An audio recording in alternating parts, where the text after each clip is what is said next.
En esta conferencia vamos a tratar de contestar las últimas preguntas que nos hacen, y ya estamos cogiendo bastante tiempo para contestarlas, pero queremos hacerlo bien, dando los textos claves de la Biblia que tienen que ver con puntos tan importantes. Sinceramente, hermano, no encuentra que estos son puntos fundamentales para la fe. Definitivamente. Así que, ¿cuáles nos quedan de las preguntas? De hecho, nos quedan 3 preguntas, muy interesantes, por cierto. Dice la primera: ¿hay algún sitio en la Biblia donde dice que no se deben guardar los 10 mandamientos? Esa es la primera pregunta que nos queda de esta serie de 3. Así que vamos a pasar a la contestación de la misma. ¿Hay algún sitio en la Biblia que diga esto, hermano? Que diga que no se debe guardar los 10 mandamientos. Bueno, hay un pasaje en la Biblia sí que habla sobre el particular en la 2 de Corintios, el capítulo 3. Y vamos a decir, antes de empezar a analizar el texto, que esta pregunta, este asunto es muy delicado para muchos cristianos. Muchos creyentes piensan que hay que guardar los 10 mandamientos. Y se predica en casi todo el mundo: para ir al cielo basta con guardar los 10 mandamientos. Y ahí está, y uno se perfecciona por medio de los 10. Y desde luego entre los 10 cae el cuarto, que es el de guardar el sábado. Y ya hemos visto a base de un estudio en una de las conferencias anteriores que el sábado fue abrogado. El sábado, el cuarto mandamiento, fue abolido en la cruz. Abolido, quitado. ¿Y qué vamos a decir en cuanto a los otros 9? Pues comencemos con el estudio de la 2 de Corintios, el capítulo 3, que es el texto tal vez más clave sobre este asunto de guardar o no los 10 mandamientos. ¿Forman parte o no del Nuevo Testamento? Si le parece bien, hermano, comencemos con el 4 del capítulo 3, a leer y a comentar. Ok. Dice así el texto. Repetimos: 2 de Corintios, capítulo 3, versículo 4. Y tal confianza tenemos mediante Cristo para con Dios, no que seamos competentes por nosotros mismos, para pensar algo como de nosotros mismos, sino que nuestra competencia proviene de Dios, el cual asimismo nos hizo ministros competentes de un nuevo pacto, no de letra, sino del Espíritu, porque la letra mata, mas el Espíritu vivifica. Dice: el ministerio de muerte grabado con letras en piedras fue con gloria, tanto que los hijos de Israel no pudieron fijar la vista en el rostro de Moisés a causa de la gloria de su rostro, la cual había de perecer. ¿Cómo no será más bien con gloria el ministerio del Espíritu? Vamos a hacer un alto ahí antes de seguir con la lectura para comentar el 6 en adelante. Dios nos ha hecho ministros competentes. Queremos ser competentes ¿de cuál pacto? De un nuevo pacto. Surge la pregunta: ¿y como ministros competentes del nuevo pacto debemos enseñar los 10 mandamientos como si estuvieran en vigor aún? Dice: porque la letra mata. No de la letra, Él no nos ha hecho ministros de la letra, sino del Espíritu. ¿Por qué? Porque la letra mata, mas el Espíritu vivifica. Fíjense, amados, en el contraste. ¿Qué significa la letra? En el 7 tenemos la contestación. El versículo 7 es un texto sumamente importante. ¿Cómo lee? Y si el ministerio de muerte grabado con letras en piedra. ¿Ministerio de qué? De muerte. ¿Por qué habla ahí de muerte? Era un ministerio de condenación, como ya hemos dicho. De maldición. De maldición. Porque nadie podía cumplirlo. O sea, era muy estricto.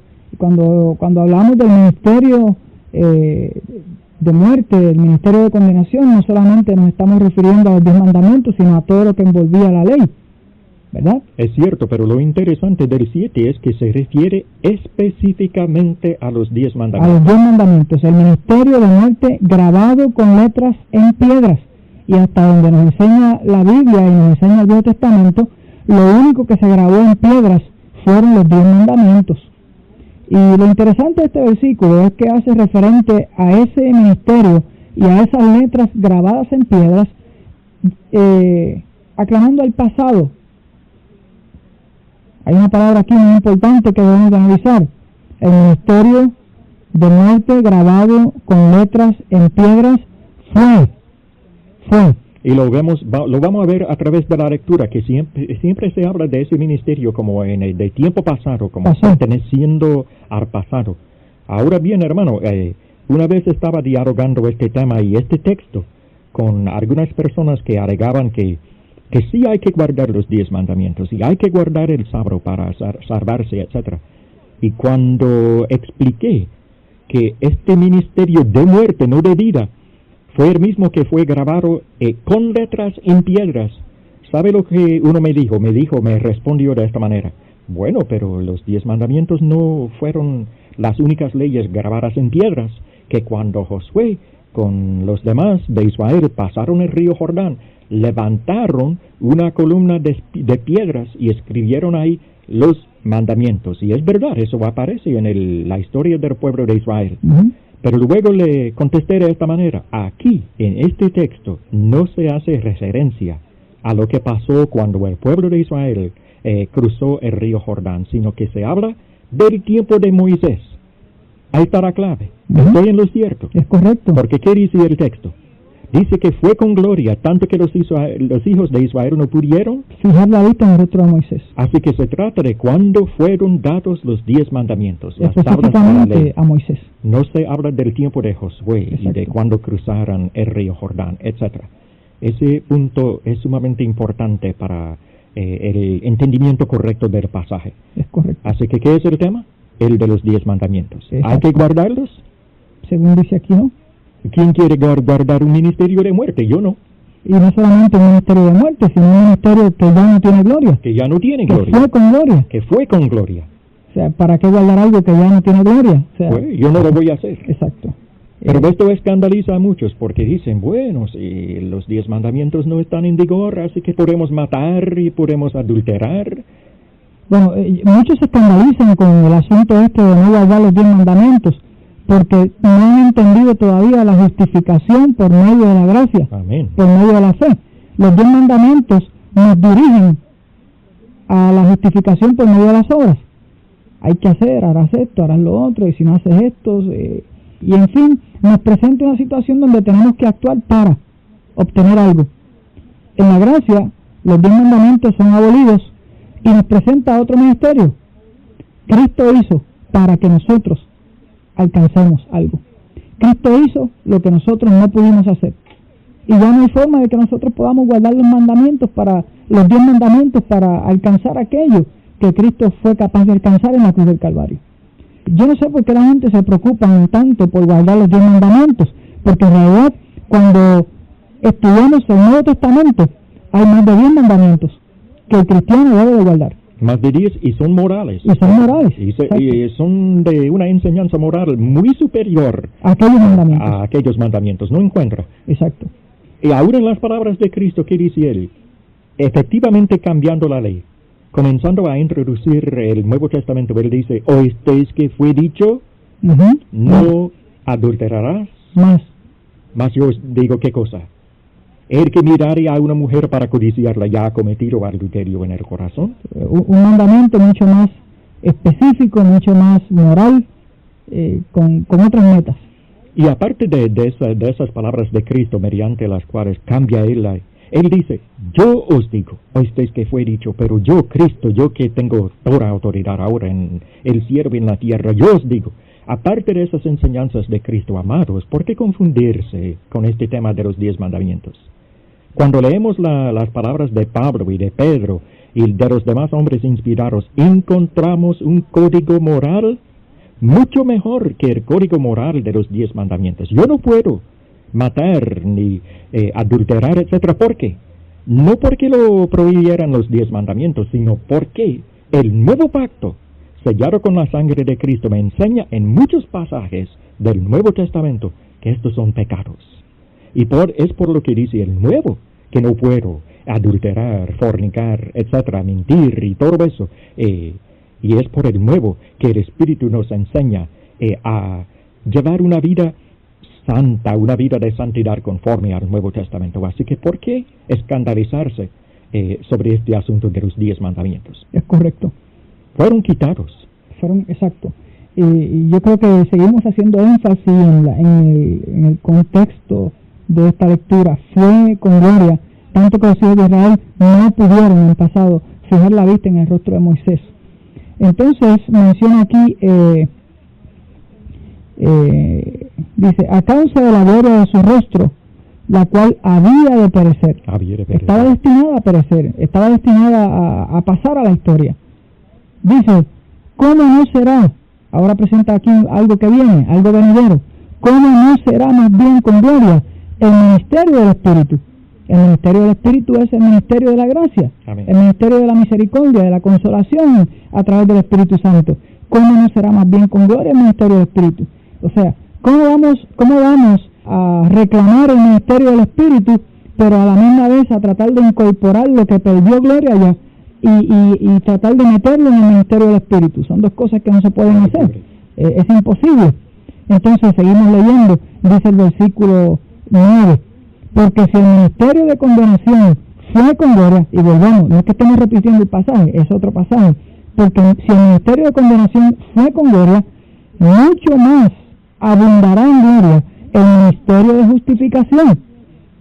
O sea, si aquel ministerio que tuvo gloria, que la gloria quedó impregnada en el rostro de Moisés hasta el extremo que tenía que ponerse un velo, ¿cuánta más gloria no tendrá el ministerio venidero, que es el ministerio de la justificación por medio de la fe en Jesucristo? Y por medio del Evangelio, del Nuevo Testamento. Exacto. Entonces el versículo 10 dice, porque aún lo que fue. Y sigue hablando en pasado sobre aquellos 10 mandamientos, porque aún lo que fue glorioso, ya no lo es. No es glorioso en este respecto, en comparación con la gloria más eminente. ¿La gloria más eminente de qué?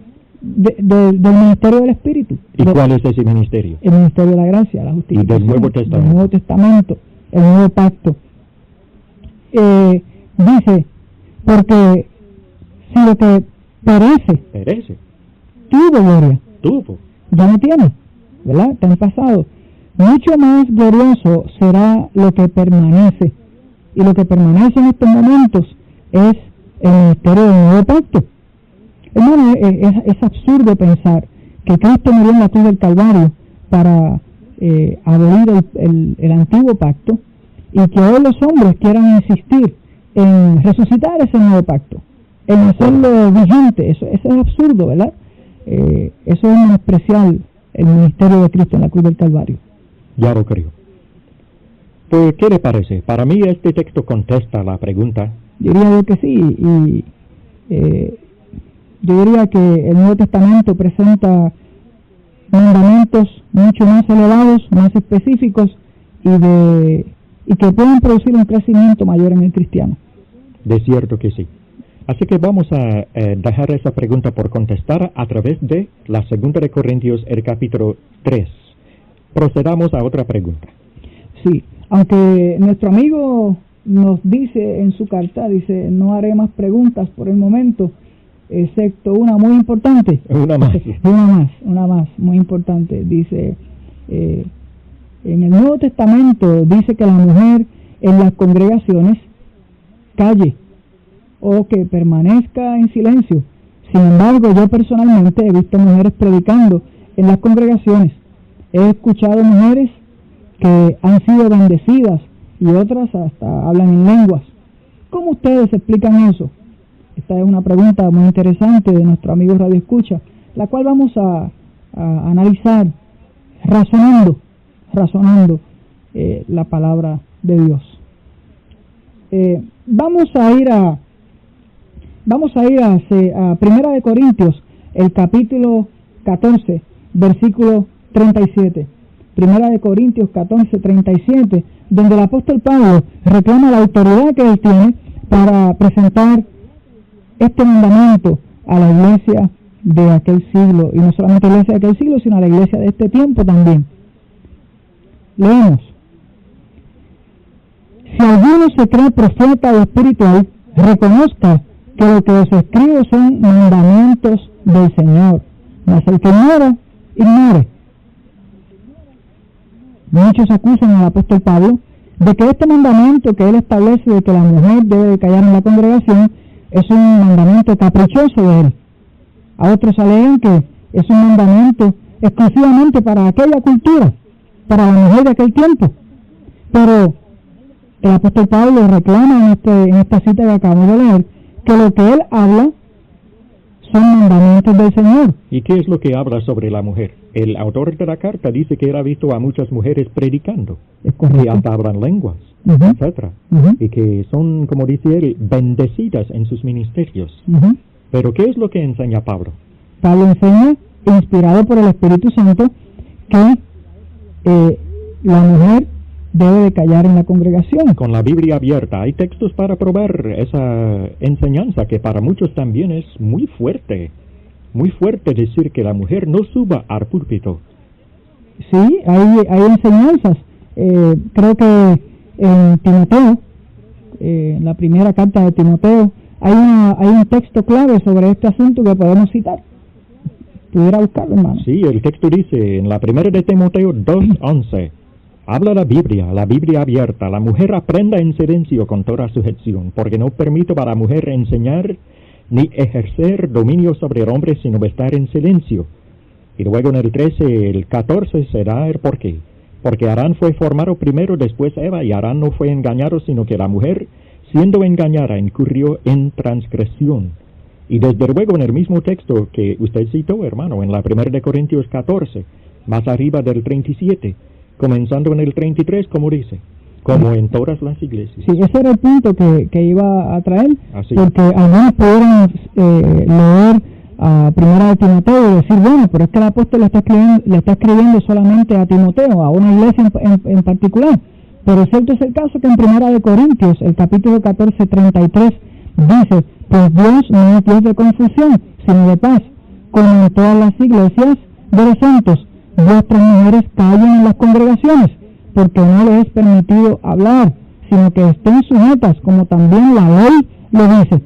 Interesante. O sea, no es un mandamiento solamente para una congregación, no es un mandamiento solamente para la iglesia donde Timoteo enseñaba, sino que es un mandamiento para todas las iglesias de los santos. Como en todas las iglesias de los santos. Exacto. Hay quienes dicen, eso era para Corinto nada más, que en Corinto había unas mujeres muy agresivas y altamundanas, y se le habla a la iglesia como iglesia de Dios, etcétera, ¿verdad? Y el mandamiento es para la iglesia, y no solo para Corinto, sino que para todas las iglesias, como en todas las iglesias de los santos. En una ocasión discutía yo con un ministro denominacional, y decía este hombre, cuando debatíamos sobre este punto, que el apóstol Pablo escribió este asunto sobre la mujer porque él estaba prejudiciado hacia las mujeres, que el apóstol Pablo era un hombre muy machista. Eso dice.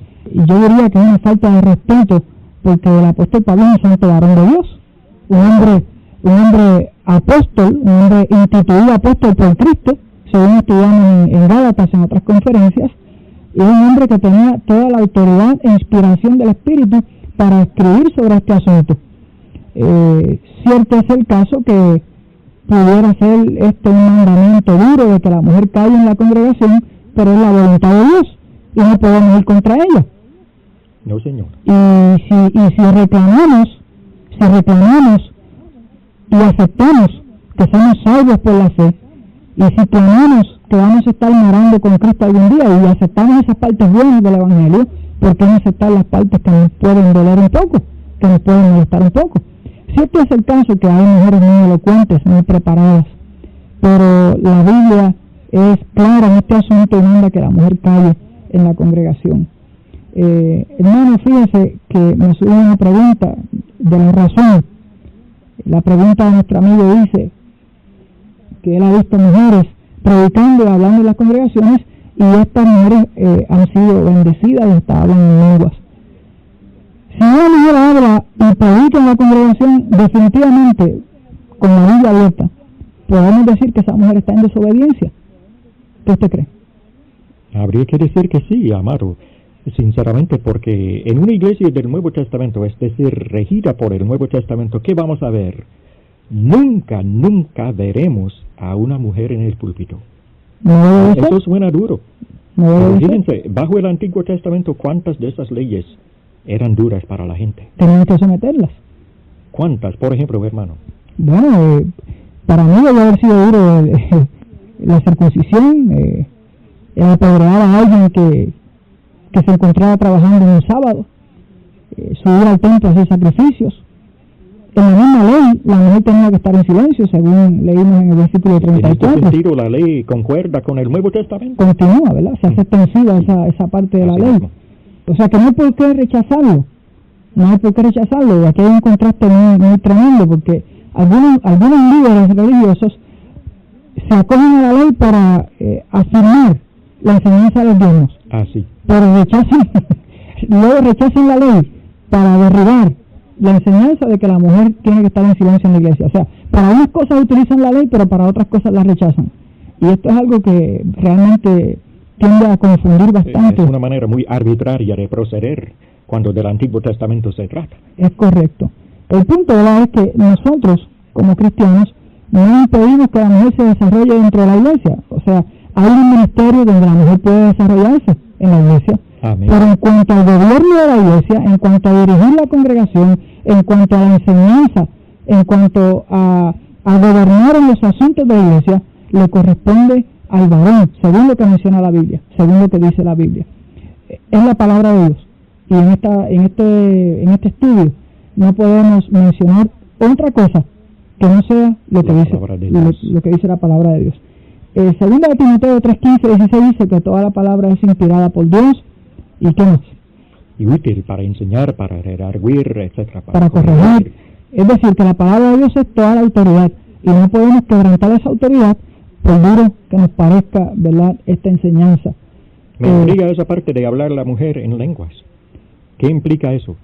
Que ella hable lleno del Espíritu Santo, aunque esté ahí en el púlpito, quebrantando un mandamiento específico del Espíritu Santo. ¿Qué hay en todo ese asunto?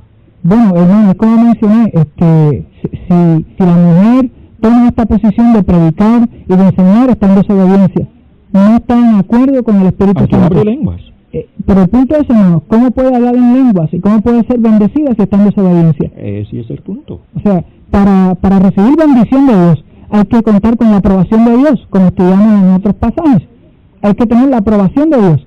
¿Cómo se puede recibir bendición de Dios si no tenemos la aprobación de Dios? O sea, son cosas que hay que armonizar. Y habría que estudiar esas lenguas. Exacto. Se dice que hablan lenguas, pero ¿qué clase de lenguas? Sinceramente, yo también he escuchado a mujeres hablando. Oh, claro. Y dicen que hablan lenguas, pero no encuentro que hablen las lenguas verdaderas de la Biblia, otros idiomas, sino más bien lenguas extáticas. Y en la lengua extática emocional no hay ninguna prueba de la aprobación de Dios para el ministerio de uno. Tampoco en el asunto del éxito. Puede uno, con un evangelio diferente, alcanzar tremendo éxito en el ministerio, que grandes multitudes le siguen. Y eso sucede. En el mundo religioso hay falsos maestros que tienen grandes multitudes que van detrás de ellos. No hay prueba en esa circunstancia de que estén obrando de parte de Dios y con el favor de Dios. De ninguna manera. Eso es correcto. En eso específico, la Biblia dice que vendrían falsos maestros que arrastrarían a muchos. Sí, a muchos. ¿Verdad? Y eso hay que verlo desde ese punto de vista. Hermano, ¿qué fue esa última pregunta que se quedó ahí que usted dijo que íbamos a contestarla? Sí, la última pregunta dice, ¿por qué está pasando todo esto en las iglesias? Y él se refiere a todas las preguntas que él nos hizo. Una contestación de 1 minuto. Todo esto sucede por la falta de conocimiento. Contestada la pregunta. Ya. Sí.